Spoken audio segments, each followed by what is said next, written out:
This is why you never mess with the Royal Guard. Hello lovely YouTube family, welcome back to Reality Binge. In today's video we're going to talk about the reasons why you should never mess with the Royal Guard. Before we start, I would want you to hit that red subscribe button so you never miss out on any of our videos. The Queen's Royal Guard has famously stood guard at Britain's Buckingham Palace and other royal residences for centuries. These colorful and highly trained soldiers are an ever-present force presenting extreme discipline and self-control despite the taunts and attempts by tourists to crack their steely resolve. Royal Guards are a group of military bodyguards, soldiers, or armed retainers responsible for the protection of a royal person. Royal Guards have to stick to a strict regimen and never break character. That is the major problem.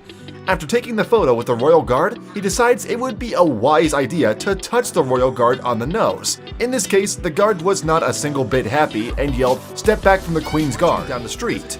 Either this guy has no spatial awareness or is doing this on purpose to get a reaction from the Royal Guards. But it is clear that the guards were marching down the road and he could see everyone move out of the way. Even his wife didn't tell him to move. And as she leaves, you could see she had a smirk on her face as she thought it would be funny to mess with the Royal Guards. As she messed with the Royal Guard, he ends up stomping his boot, and you could tell he was not happy. But what happens when a Royal Guard comes face to face with people that disrespect the tradition? Do they know to sit there and cop it, or do they fight back? Well, let's find out in our video. Till now, I guess you have subscribed to our channel, and if not, then do it now. We all know as the changing of the guards was first performed at the Palace of Whitehall and the monarchy moved to St. James Palace, their watch would continue until Queen Victoria decided she needed a little more room and relocated the family to Buckingham Palace rather than just leave the St. James Palace unguarded. A small detachment is left to the guards of the Queen's former residence. Today, the trend continues with the Queen's Royal Guards responsible for keeping watch. People do try and cross the line with these guardsmen and get a reaction out of them. They think they're funny, but in reality, they should respect the fact they've previously served and they need their own personal space. In future, just behave yourself, guys. If you don't know, this is one of the best things to witness as a tourist as you see them perform and march. Naturally, this distracts many people around the guards. This is where problems start happening. People want to have the best view of this and start getting in the way of where the guards want to march. The guardsman marched quickly towards the tourist and screamed at them to give space. The tourist swiftly gave way. Let me know what you think of the clip down below. Clearly see the guardsman get irritated by this and he stomps his feet and screams at her. The Horse Guard Parade building is one of the best ways to get up close to a guard, see how they work and most importantly get a picture or two of them. Over several royal buildings throughout the UK, millions of tourists flock to the grounds of St. James and Buckingham Palace. Every year to watch the famous changing of the guard ceremony in this precision practice drill, the previous shift hands over the duty of protection of the next shift, effectively changing from the old to new guard life of the Royal Guard. Despite their almost novelty appearance, members of the Royal Guard are not to be underestimated. Every member of the Royal Guard is an elite combat soldier trained in deadly weapons and hand-to-hand combat. They are subjected to intense psychometric testing and must satisfy special physical criteria to be considered. One of those criteria is height. Just a few years ago, if you were under 6'2", there was no chance of you serving in the prestigious role. As of 2017, they lowered the bar, allowing people at least 5'10" to be part of the guard. A royal must never leave his post standing to attention at all times. That means if nature calls, hold it. You might even say having a big bladder is a prerequisite for signing up, but of course this goes for fainting too.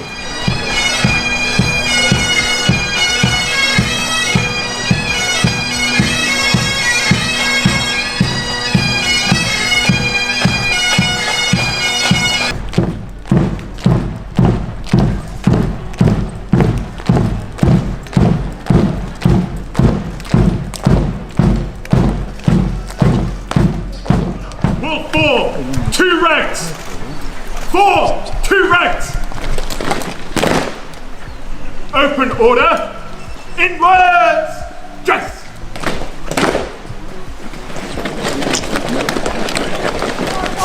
March forward! Down!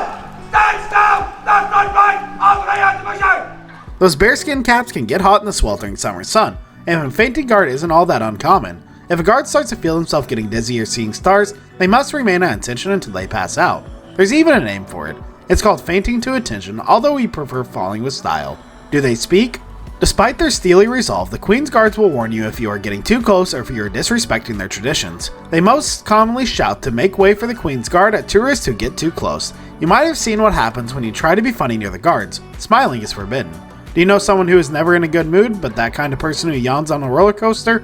Well, maybe they should consider a career as a British Royal Guard because smiling and laughing is a big no-no within the crack team of combat professionals. Not even a beautiful girl asking for a selfie will sway the steel gaze of the Royal Guard. In fact, it's so frowned upon that soldiers that break their composure often find up to $260 just for smiling. That's not to say it doesn't happen, although there were a couple of tourists they managed to make the guard crack. Alright, maybe we can see this alright. This has to be really entertaining.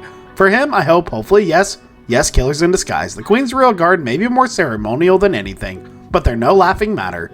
These soldiers are highly trained combat assassins and have the authority to fire or injure if they feel the Queen is in danger, and while the SA-80 rifle that the guards hold is not generally loaded with live ammunition, there are occasions where rounds are provided in times of heightened security. Even still, I'm pretty sure the point in the muzzle still hurts royal bloopers. So we've hit a hurdle already. I thought we'd just come down to Buckingham Palace and have an exchange with a guard, but there's a huge fence separating us. Despite their fierce reputation and deadly combat skills, the Royal Guards are, after all, human. They skip trips and make mistakes just like the rest of us. The only difference is someone is always filming them. This one had to hurt. Some would say this guard's performance is slipping. Check out this lousy fall, or once a comedian manages to make a Royal Guard smile. What is that? A name shake-up? Head is not a name. Please say your name, and by recess you know you're just this guy hanging out. His mother always picked him up for school. You don't even have a guy until he is 20. No, he thinks about it from school. The Royal Guard certainly has some moves on the hats. It probably is best to address the elephant or bear in the room, the giant black hats that closely resemble a fluffy boom. The mic isn't hats at all, they're bearskin, and they have a proud and quirky history that dates. Over 200 years, the French Emperor Napoleon dressed his imperial guards in tall bearskin caps while he was in power in nearly the 19th century. He did so in belief that the extra height would intimidate his opponents. Well, it didn't work out so great for Napoleon after his troops were defeated by the British in Battle of Waterloo in 1815. Wanting a souvenir of their trophy, the British then collected these bearskin caps and took them home as trophies. The bearskin caps were eventually adopted to be part of the British Grenadier Guards uniform and spread to other parts of the British military. Most helmets have a strap that goes under the chin to secure them tightly. The Royal Guard's bearskin has a nose strap for safety at 18 inches in height and weighing up to 1.5 pounds. You need both a strong neck and a robust nose to keep that baby on. Indeed, that design poses some problems. Your shoes are slippery. I know that one dude almost slipped. Turns out there's a reason for the nose strap.